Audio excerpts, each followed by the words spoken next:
একবার মা যশোদা ভুল করে একাদশীর দিন ভাত রান্না করেছিলেন। রান্নার পর তার মনে পড়ে একাদশীর দিন কেউ অন্ন গ্রহণ করবে না।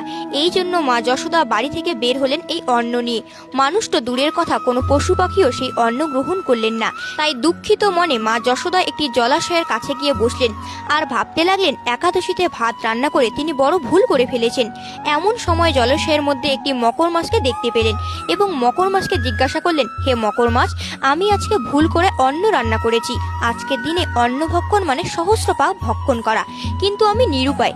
হে মকর মাছ, তুমি কি আমার অন্ন গ্রহণ করবে? তখন মকর মাছ বলল, হ্যাঁ, আমি ভক্ষণ করব, তবে আমার একটি শর্ত রয়েছে। মা যশোদা বললেন, কি শর্ত? তখন মকর মাছ বললেন, একাদশীতে অন্ন ভক্ষণ করলে আমার সহস্র পাপ হবে, আর সেই পাপ থেকে মুক্তি দেবে তোমার গোপাল।